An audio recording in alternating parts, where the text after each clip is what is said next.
All right, I'm going to fire up this PowerPoint here.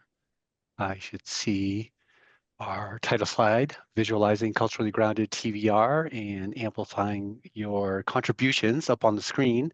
Moving to the next slide here.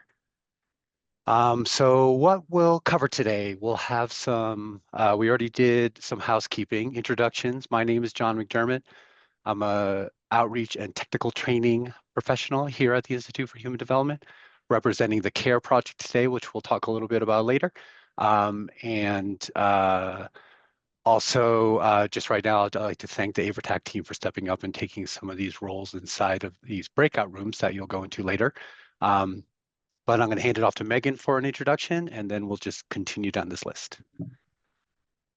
Hey everybody, I'm Dr. Megan Donahue. I am AVERTAC's evaluator and the project coordinator for the CARE grant, and that is a big motivation of the diagram that we are talking about today. So those are my couple different roles that are interacting for today's webinar. Excited to be here. Thanks, Megan. From here, we're going to go into the slides. We'll do a little bit of overview on systems thinking, a little bit of an update on the CARE project in the context of systems thinking, give you a little summary of the activities to date, and then also after that, move right on into the workshops in the breakout rooms. And that is the review of a draft diagram, collaborative design, our diagram development, and our next steps. So our next slide, we want to share our learning outcomes. So there are three. Top one, identify one reason why systems thinking is important for culturally appropriate service delivery and TVR. Number two, identify three key steps in creating a systems diagram.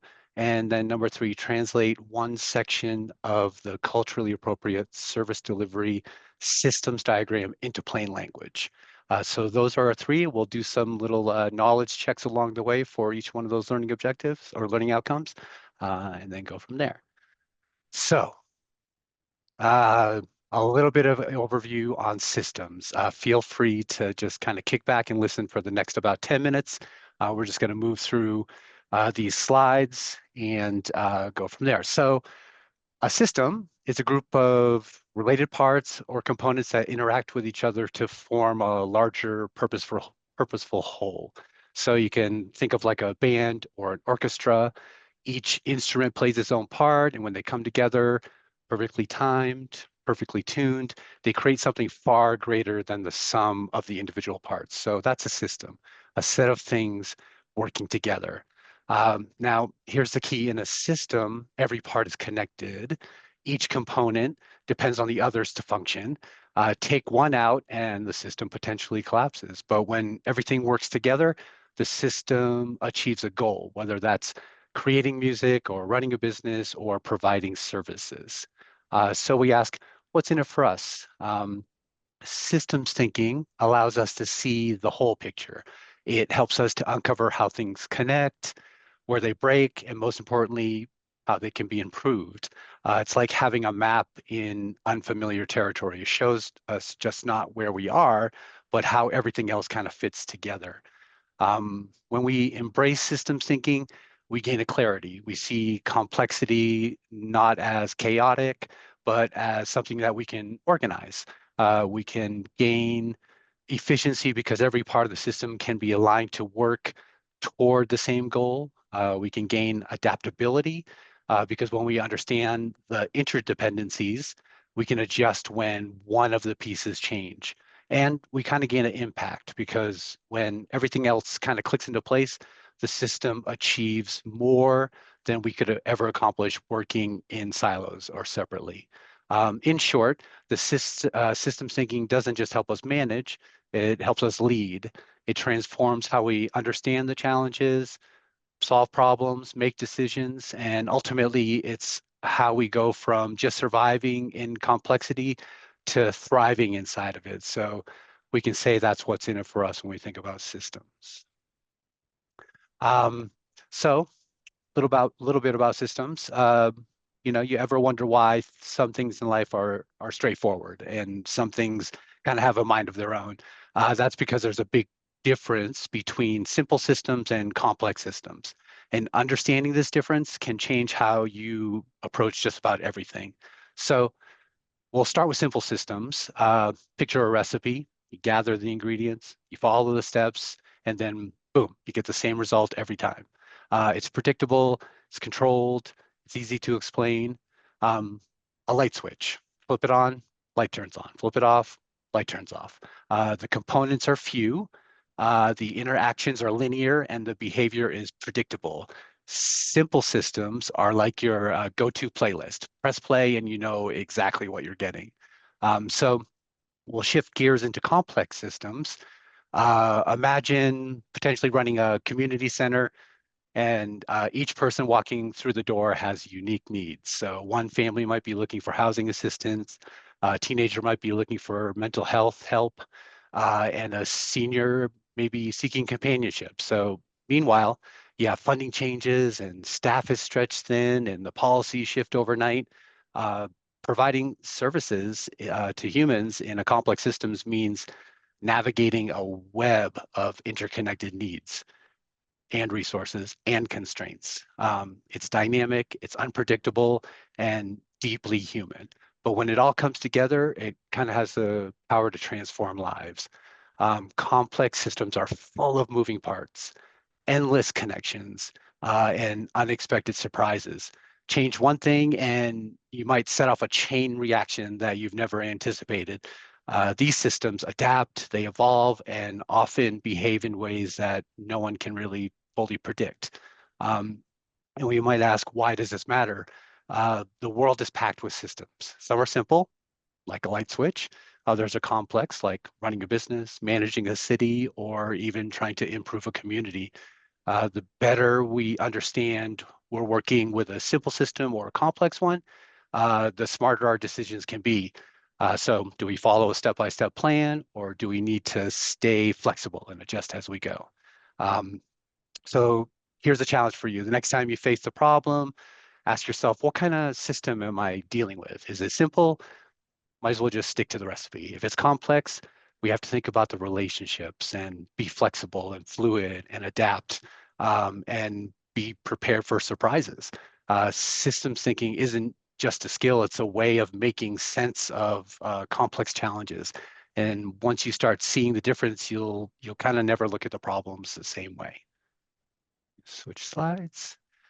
So quick recap, simple systems, neat, predictable, straightforward, like a puzzle with a few clear pieces. Complex systems, messy, interconnected, webs full of surprises, more like solving a moving puzzle. The pieces keep shifting all over the place.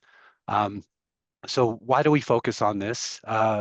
Because understanding systems is like having a toolkit for tackling anything from simple machines to intricate organizations. We look at the components, the interactions, the behavior, the adaptability, and the understanding to figure out how systems work and how to work with them. Simple systems are rigid, they're linear, they're easy to predict. Complex systems are adaptive, nonlinear, and sometimes downright puzzling. When you get right to it, they can yield amazing results. So that's the beauty of systems thinking.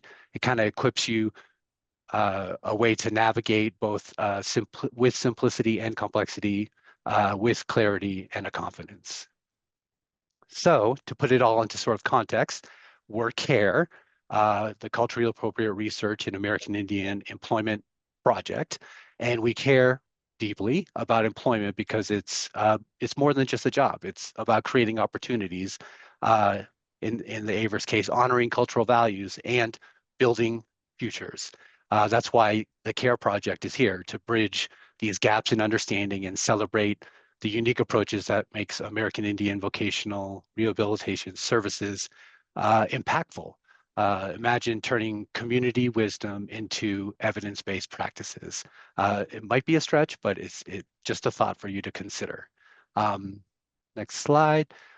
But why stop there? Systems thinking teaches us that everything is connected. Our stories, beliefs, actions, and the environments that we share. For American Indian communities, this Wisdom isn't new. It's rooted in generations of understanding the connections between people, nature, and tradition. Um, by blending these cultural insights with modern tools like diagrams and feedback analysis, we can untangle these complexities and create solutions to meet today's challenges.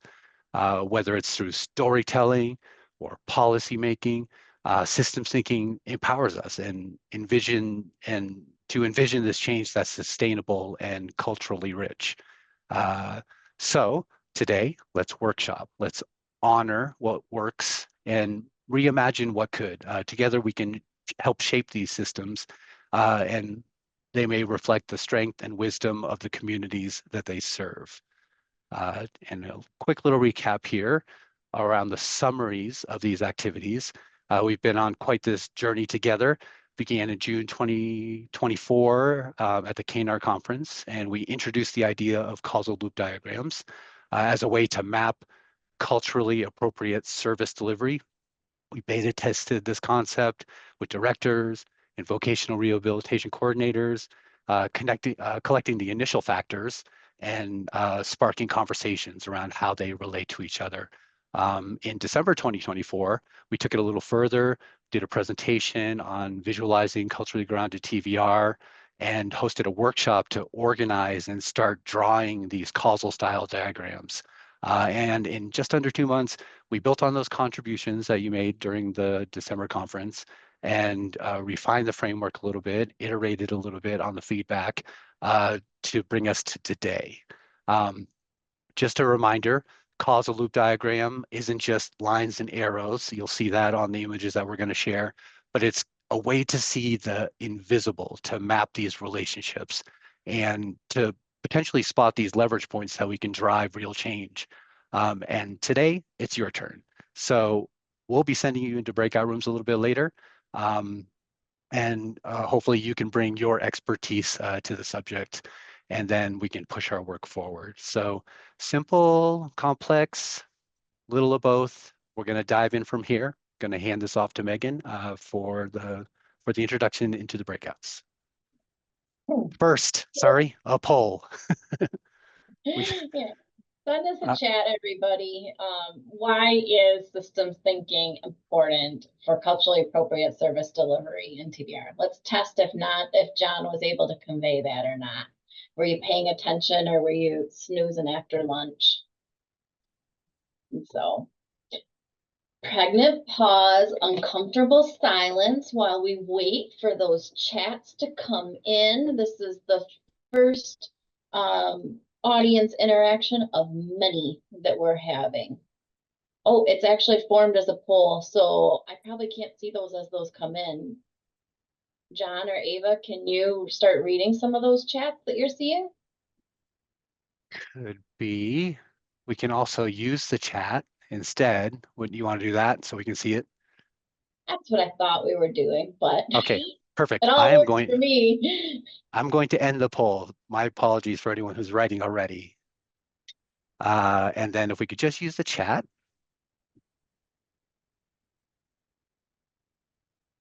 Rachel says to assess if we're adequately addressing the needs of the community. That's really important. It's that visual tool to help you make sure you're not missing anything in your assessment. Great. It's important so that we're able to deliver appropriate services to our tribal needs according to our cultural needs, to help us better understand the complexity of how our programs work with our clients and to allow for better service provision. And then systems are important to have uniformity in service delivery. And I would build on that and say you can get some uniformity depending on your policies within the system, but it allows you to see how when you make a change, you can predict and kind of see all the other parts that downstream are going to be affected by that. Great. Thank you, everybody, for participating. We'll keep moving forward so that we can get to the highly interactive part. The next thing that we do want to talk about is a little bit of this diagram development. And so John touched on it a little bit. And there's several methodologies to developing a systems diagram. We are following participatory methods to develop this diagram. And it's one thing that we really talked about in the past is there's the diagrams of culturally appropriate service, the TVR journey, the TVR process, and those are at a really high level, whereas this culturally appropriate service delivery system is at a really zoomed in level. So it's going to have a lot more details than a lot of the models that John was flipping through in his previous slides. So, because everybody's a little bit different when we're trying to come up with this collective diagram, we're following participatory methods to develop it. And we've actually merged a few different techniques together so that we can maximize the TVR project involvement. And so the details of how each step is accomplished can vary, but the first several steps that you're seeing on this slide are common to all system diagram development. There's also a step 0, and that's what happens first is we have to define the scope and scope the system. So for example, in our case, we're interested in the relationships between culturally appropriate service delivery and employment outcomes and everything that relates to that. But there are going to be factors that are so many steps away, such as the blue sky outside, that are really not part of the system. And so those are going to ambiguously show up in the diagram as ambiguous outside influences. And those are things that often when we identify the factors in the system, there are things that we're like, we don't really see how this fits. And that's something, a really good indicator that it's outside of the scope. But we do scope that in first and then move forward from there. So the line of what's inside and outside is not clear, but we don't actually like try to identify the things outside of the system. We just go, something's going on that's a little bit beyond our scope. And then our first step is to identify all of the factors that are part of the system. And so even though we're not trying to identify factors that are outside of the system, sometimes they creep in that process because our brains jump all over the place and we don't want to constrain our brainstorming. So next slide, please. For our project, we've been incorporating participatory methods. And so we had 2 workshops that John mentioned that identify factors. There was the invite-only workshop in June at the mid-year KNAR conference. And then in December, we had a general session and a workshop that were both aimed at identifying factors. So these Padlet sticky notes you may recognize if you've participated in any of those sessions. Next slide, please. And altogether, that yielded about 180 factors from all those different groups. And so we had KNAR participants help us figure out how the different factors relate to each other. So that's step 2 is we have to figure out how all the factors are related. Next slide, please. And these pictures are our starting point for what we call an interrelationship diagram, the technical term for that step 2. And this is what our participants in our workshops at KNAR in December came up with. John and I built on this by systematically going through every single one of those 180 sticky notes, adding together what was started with these diagrams in the workshop. We did our best to parse out whether 2 sticky notes were the same thing or not, or whether they could be combined as one factor, but you're going to have a chance to correct all of our work. Next slide, please. This brings us to our 3rd step in drafting a diagram. In our case, we're doing a causal style diagram to show the full picture of the relationships. Next slide, please. John and I took a stab at this, and it's by no means perfect, but that's okay because that brings us to our step 4, which is our focus of today.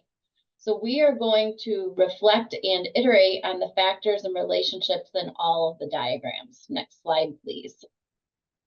The remaining steps relate to further enhancing the diagram with directionality and time, and there's a lot more iterations, and you're going to have an opportunity to participate in those later.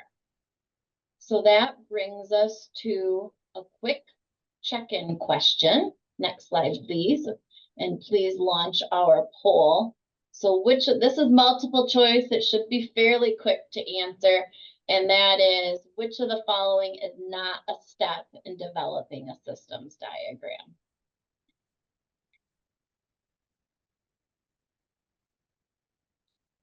So the on my screen, I don't know if the order is the same or different on everybody's, but I see steps of identify factors outside of the system, identify how the factors relate to each other, draft a diagram, identify factors that are part of a system, and iterate. And we're looking for the one that's not a step that we follow. We have 4 responses so far with 100% agreement. And that is 48. We're at about half participation. So we'll give it another 15, 20 seconds for you all to answer.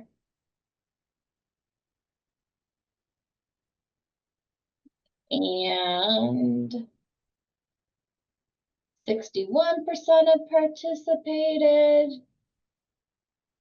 We'll count down from 5, 4, 3, 2, 1, 0. Do you want to end the poll? We can see the results.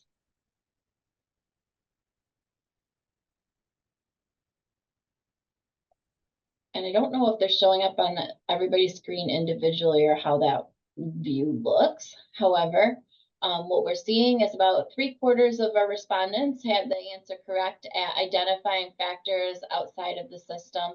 And I could see where you'd say iterate's not a step because it just is happening quite a bit throughout of it. So I could see where that was worded funny, and you might think of iterate as not an explicit step, but instead something that implicitly happens in the process. So good job. Thank you all for participating.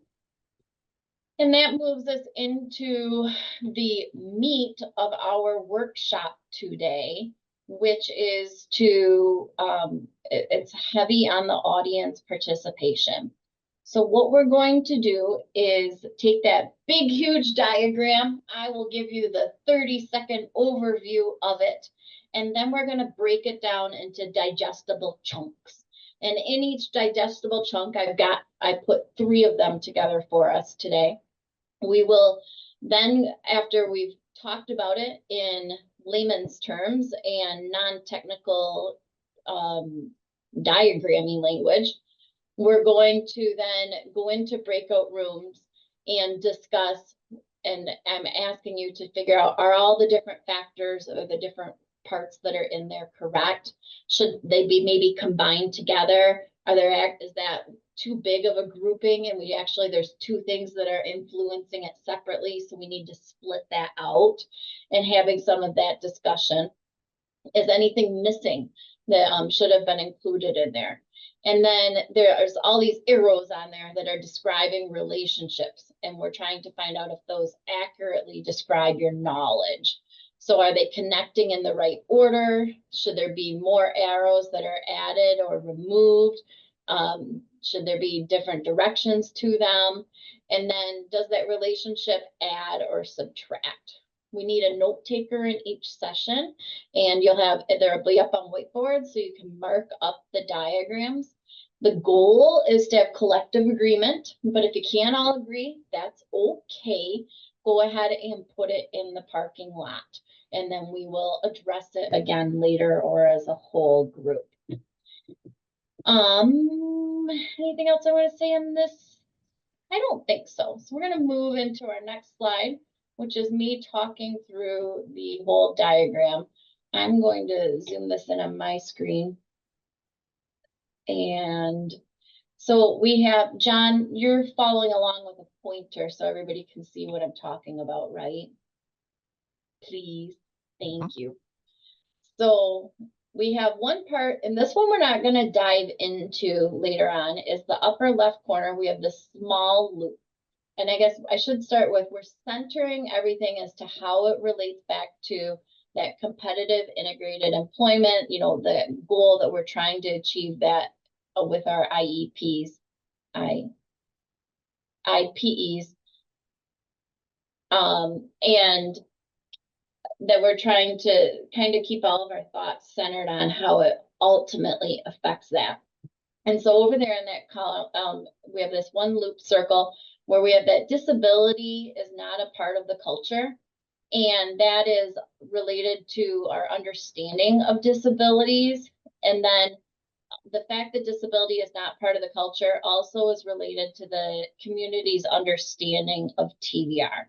Now, right now, we have these separated as the understanding of disability as a broader concept than just whether or not there's a word for disability in the culture, because some people may not understand that, hey, they could work if they have a disability. So that's why it's split out right now. Perhaps in reflection, you will disagree, and we are happy. This is your diagram, not my diagram, and we can change it as it could be. That understanding of disabilities is related to outreach, and our outreach is related to how well the community understands TVR, and all that influences that tribal community. Outreach is also related to strong partnerships. And then we have a bigger, oh, I'm supposed to be doing a higher level. So we have this one loop over here that's talking about our understanding of disabilities.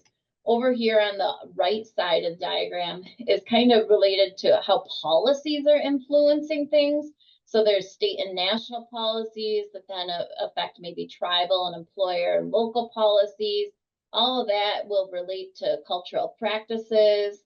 And there's other factors that can go in towards the cultural practices too, such as service providers, people that understand the culture, acceptance of culture. And so all of that then, once we get, they all influence cultural practices, which influences CIE. We have at the bottom a lot of information about staff.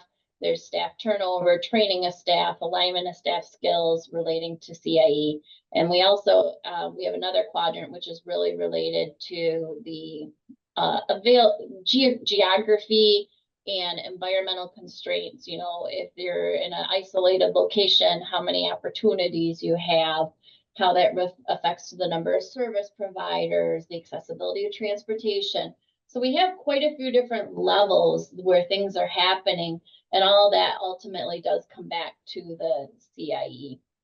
And so then that's my big picture for you. We will dive into it now in a lot more depth with our first loop, which I thought was a good warm-up exercise for everybody, and that is this focusing on the staff. So John, I think this was your turn, right? Or am I? I'm zoomed No, back. I can't see. no, that's fine. I just want to address a couple things. I put a PDF that extracts the different pages that you'll see in the breakout rooms. Also, it'll give you a view of our larger diagram.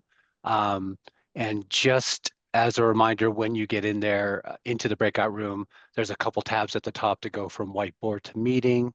And when we disperse and go into the breakout rooms, we'll let the facilitator tell you what to do inside the rooms for there.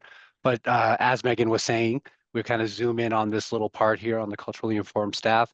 We'll look at all of the factors that are listed there. The post-it notes are going to cover the factors that we don't necessarily have to look at in this particular zoom in. But we want to center the conversation around this little area of the larger interrelational graph within the breakout room. So that's my 30 seconds on this one. All right, so we want to unpack this though for everybody first. So if you can go back to that slide. So we have way over in the far right, we have acceptance of different cultures, which is going to influence and positively or negatively the culturally informed staff. Our culturally informed staff is also in its own loop with the alignment of staff skills. So whether you're as staff skills align, we have an influence on culturally informed staff, and then our culturally informed staff in turn also affects the alignment of skills. And then we have this other loop that's going on here where alignment of staff skills is related to staff turnover, which is related in turn to the quantity of our trained project staff. And our alignment of staff skills is also related to the quantity of our trained staff. And then we have our staff training opportunities, which can increase, and we've got a blue plus arrow here that could increase the quantity of trained staff, and it could also reduce the staff turnover. And last, we have our quantity of trained staff that is also directly affecting the staff turnover, because you know there could be there's not enough staff, so then there's staff burnout, so that lower quantity could reduce or could increase staff turnover. So that it's not always related to training. There's another pathway where it could just be directly connected to it. So if you were sitting there trying to, in a workshop, look at this, some of the things that you'd be looking at are, does that make sense? Is there maybe another factor that needs to be in here that's actually relating to the quantity of trained staff that needs to be some outside influence?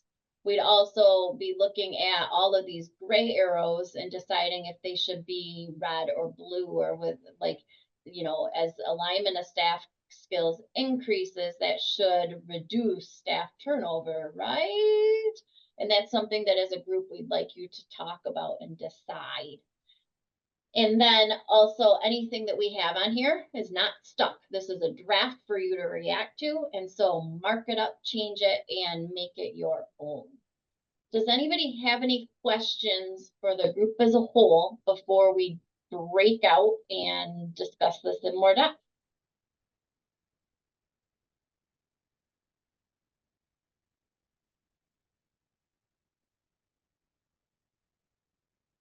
Long pause, giving people a chance to unmute and think of their question. Still not hearing any? You're welcome to throw them in the chat, and let's move into breakup room logistics. I think it's just how do we get to our breakout rooms?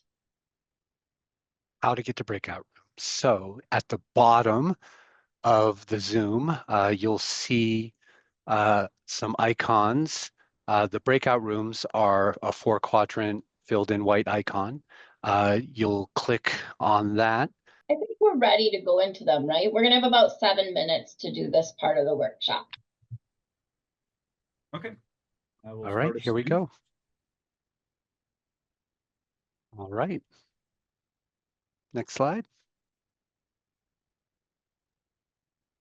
Yeah, so we want to hear from everybody how it went. John is going to switch over to something. We talked about OneNote, but maybe he came up with a better plan. And he's going to share his screen on that and mark it up as we have each room go ahead and share some of the things that they felt should be adjusted on this diagram. So what group wants to go first?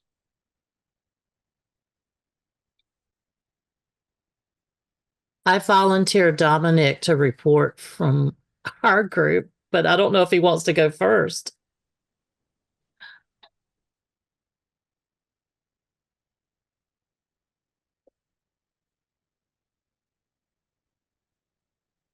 Yeah, let's try do it. to. Sorry, I had trouble unmuting.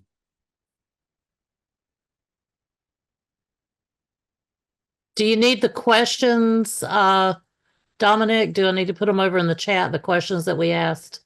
Yes, please. Okay, let me copy them.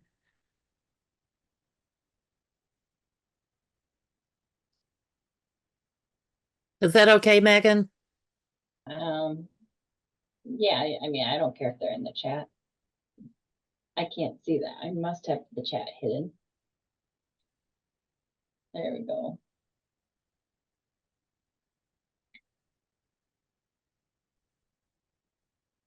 So, Hey, Jamie.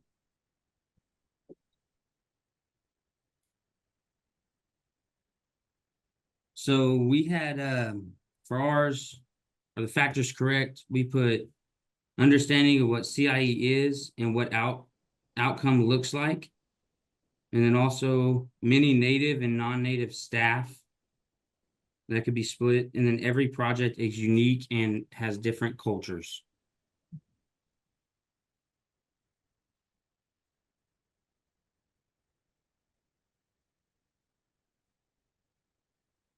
Did you have any areas where those directly influence other variables on this diagram?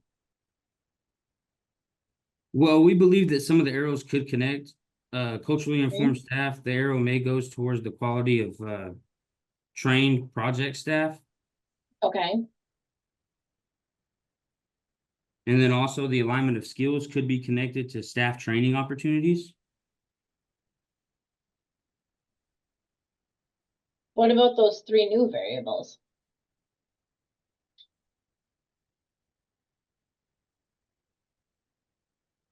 We can't just draw these with a marker right now, John? Um,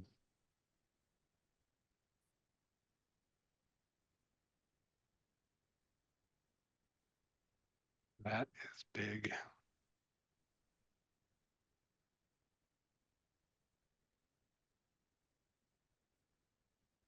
Use the pen one that's 3 down.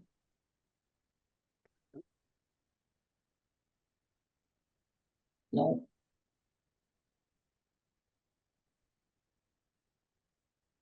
Just have to go on the outside.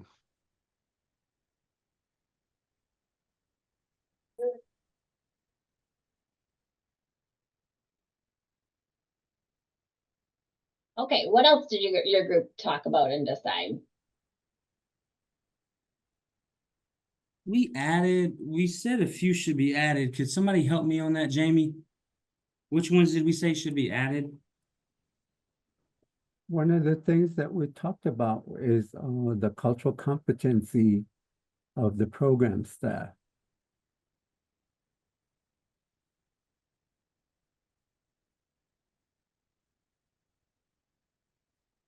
And how did you interpret that to be different than culturally informed staff? What I shared was, you know, when we're providing culturally appropriate services for a diverse ethnic groups, that it's important for the staff to have a cultural competency as one of their skill sets. That makes sense? Yeah, We also talked about the fluidity of culture and how sometimes language changes, um, certain factors change, conditions change. And so, you know, if a person that's not a member of that particular culture or tribe, um, you know, takes a culture class and learns something, if they're not, they could be native and not even, you know, be an enrolled member of that particular tribe or be familiar with the culture. They may be from another tribe. So the fluidity we thought was something that may be an indication of cultural competency. Well, another challenge that we have learned about is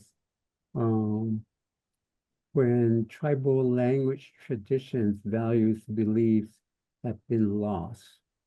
How do we assist those programs or provide recommendations as to how they can address that within the existing tribal community resources?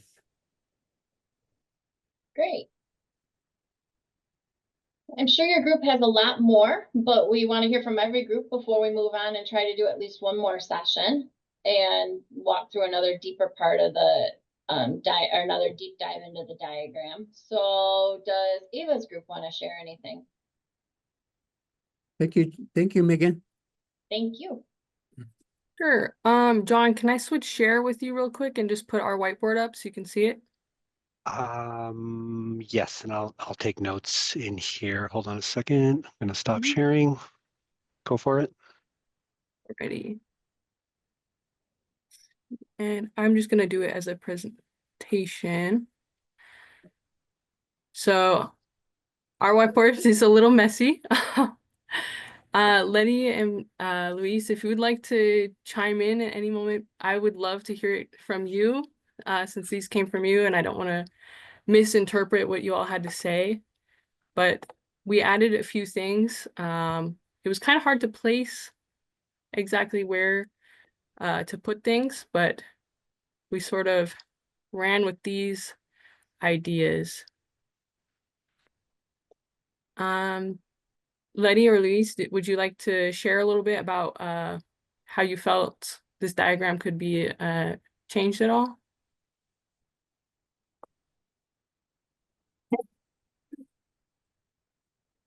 Let me see. Mm, where should I go? Would be. I remember you discussed a little bit about differences in religion and how that affected your work, in ways that it held you back from sharing bits of your culture as well. Yeah, because we all have different views on religion. And a lot of time when you try to, well, I don't really impose it Mhm. because I feel like when I'm in the workplace, you know, you're at a professional level and you don't want to, I don't want to overstep my boundaries and trying to pass on my belief to another staff or even to the Right. clients that I serve. So the opinions of religion is always, I don't want to offend anybody, so I don't really say this is the way it's supposed to be or stuff like Mhm. that. So I just kind of like don't really get involved with the cultural. Yeah. So I suppose holding back one's culture could be a factor into this and something to discuss as well. We also talked a little bit about differences in generational teachings. Letty, I remember you discussed a little bit about that. Sorry to call you out, I know. It's okay. Okay. Well, the generations, because you know, in each generations, it's changing with each generation. What, like maybe 2 generations ago, you know, people were really culturally strong, Mm-hmm. even down to the language and everything. And I know it's not only, like I said, I'm Navajo, so, and then when you, even down to the language too, Yeah. we're losing it. And if you talk to a youth, they're not gonna really respond back to you with their native language. So a lot of it is just as the generation and our culture, our language, and everything is weakening, and we're losing it. So Thank you. the Yeah. generation gap, yeah. Thank you. Because there are some grandparents out there that are still fluent with their native tribe, with their native language, but when it comes to the grandkids, there's no communication, no cultural connections, nothing. Mm-hmm. Really interesting because some of these things that both your group and Jamie's group are brought up are covered up by sticky notes right now. and nowhere near to the depth that you're discussing them. But it's interesting how we look at everything and that where things are connecting to the staff, and I don't know if it's just an arrow is covered up or if we're missing arrows. We're going to find out soon. Earlson, what did your group have to contribute? Well, actually, it was just Wayne and I that got broken up into a room. So, uh, Miles, like, it may have been a good idea just for us to join another room. So, I actually joined Ava, and I was listening to Letty and Louise as well. And yeah. Does anybody from John's group want to share? And then, sorry, as host or facilitator, my group, you're going last.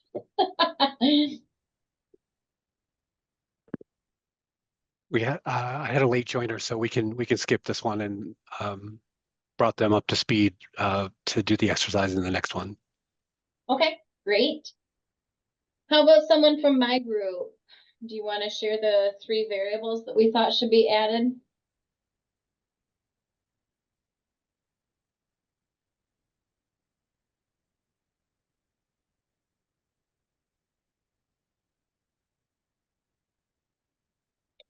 So I'll summarize unless you're muted and think you're talking.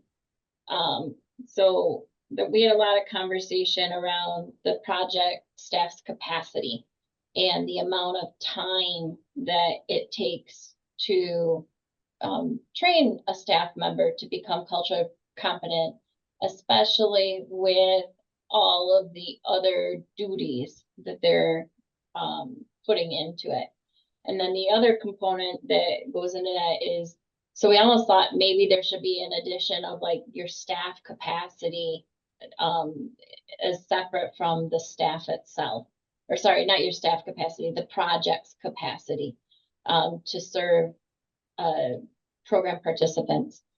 And then, and please chime in as you think of, if you can elaborate a little bit more as I'm trying to summarize. And then someone brought up the versatile training of some of the staff so that they're that jack of all trades and can jump in and help, and how that influences the project's capacity.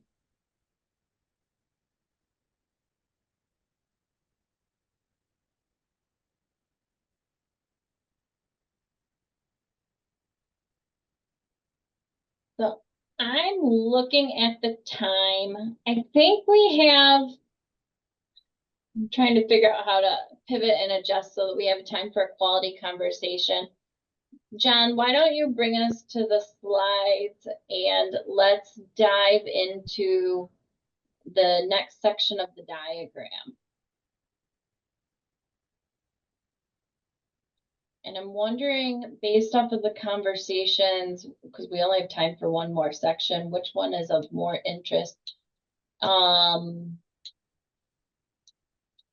Let's do this one, and then so we'll just stay in the order that we've picked. So this section of the diagram is related to a lot of the geography and other external constraints that you might have on services.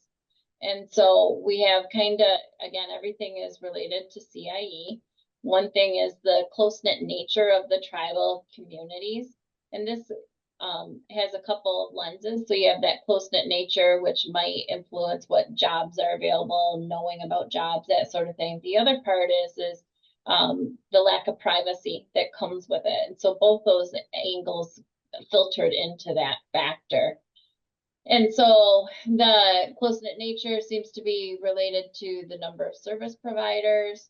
The number of service providers is in this loop with the quantity and quality of the resources. We also have geographic location that is influencing the number of service providers. It also influences the accessibility of employment services. It affects the number of employment opportunities and the quantity and quality of resources. And then we have the accessibility of transportation, which influences the number of service providers available to a consumer. And it also affects the number of employment opportunities. And then we also have, it's captured in here, but not touching the rest of those loops, is that alignment of the staff skills and the individual nature of both of VR and trying to individualize everything to that person. And that's directly, and then that influences CIE itself. So that's this section of the diagram. And I'm going to introduce the other section of the diagram too, John, if you want to skip forward to that one. And then in your breakout room, you can pick which section resonates with you the most. We will go into our breakout rooms and we'll have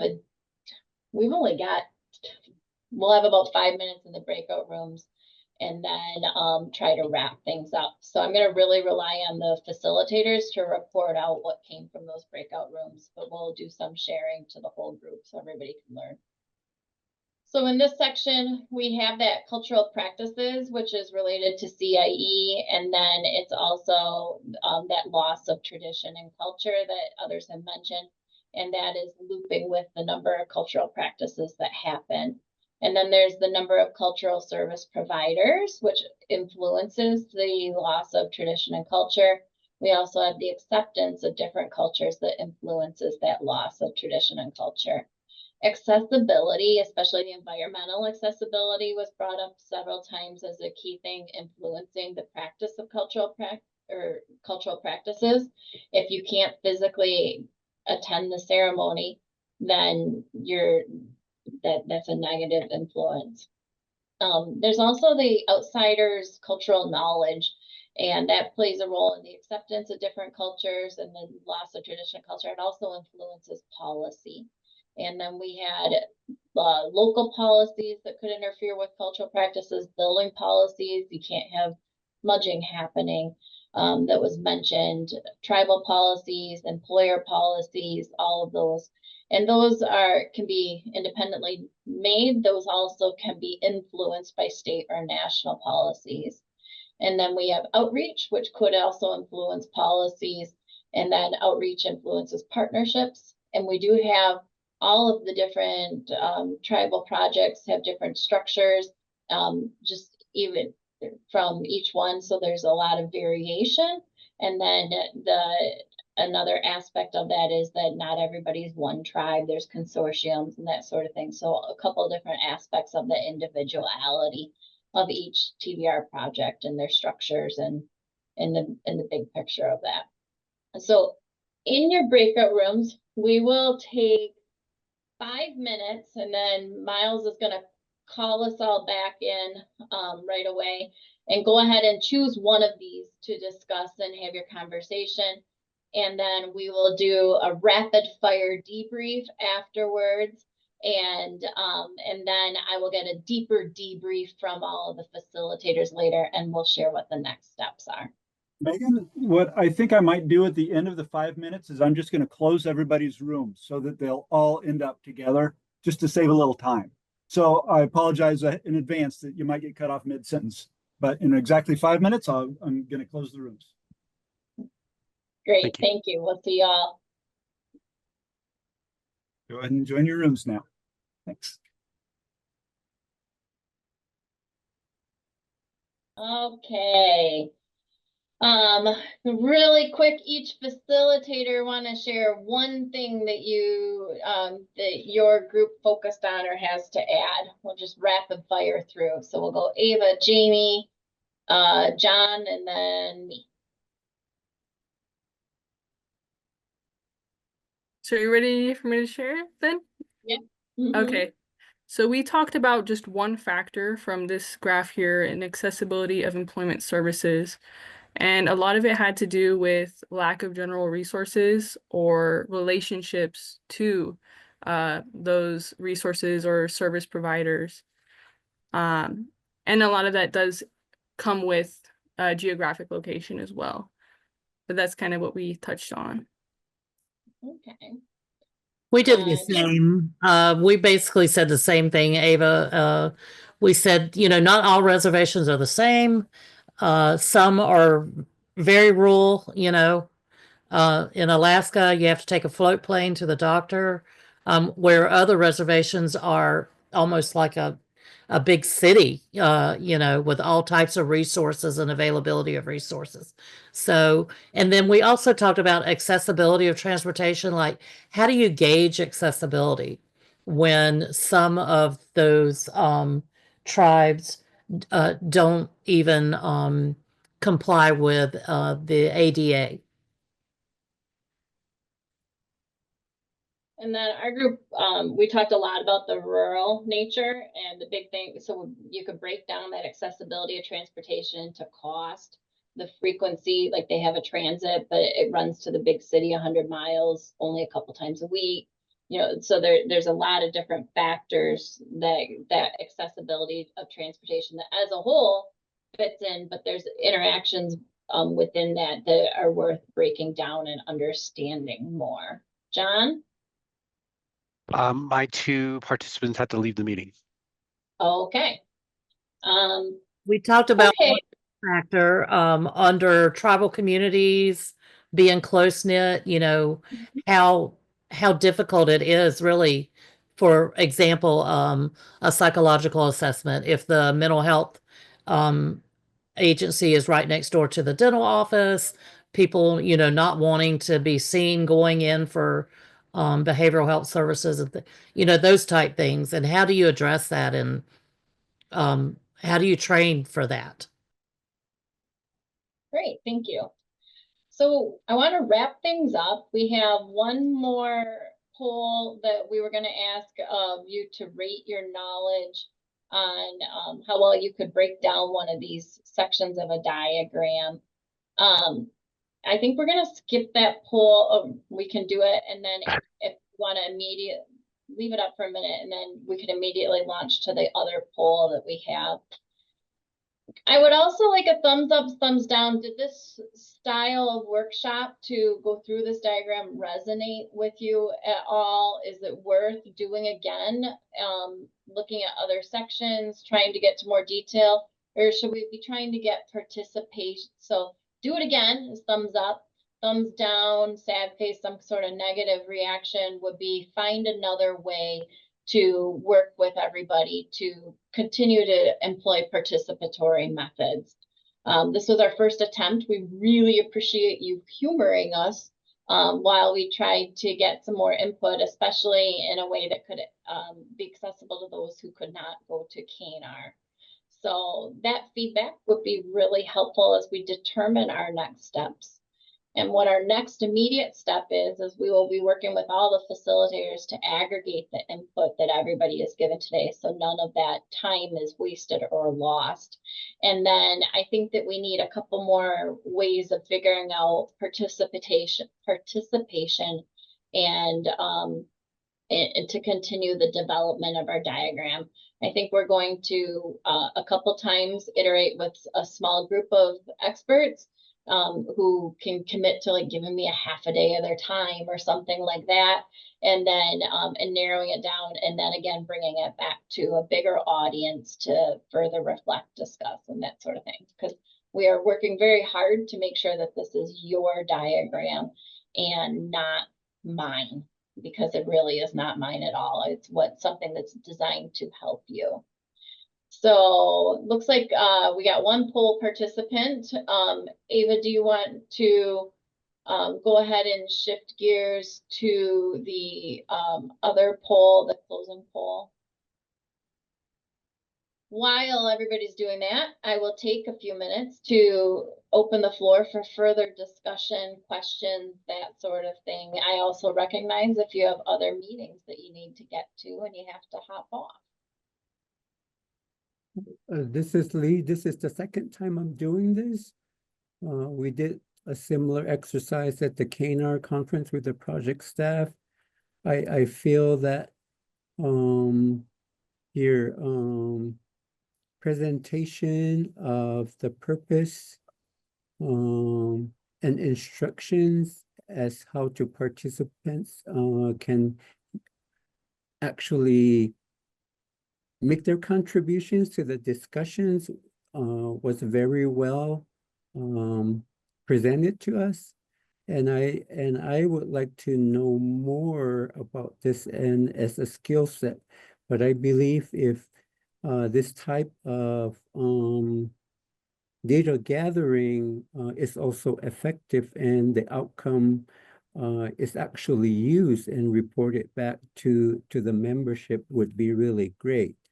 What came to mind is if we were to become well-versed in how to do this exercise on our own, I would think this exercise would be great for the individual breakout sessions at KNR, like for the directors, the VR counselors, and the support staff. I could see where this tool could be presented to the elder circle that I'm working with right now. So thank you. Yeah, we can talk more about it, Lee. John and I have been learning on as we go. We've had to take a couple courses on, yes, my degree is in industrial and systems engineering, but this is still a new experience to be doing this approach. It's really exciting to have everybody's voices though. Mm-hmm. And thank you everybody for your time.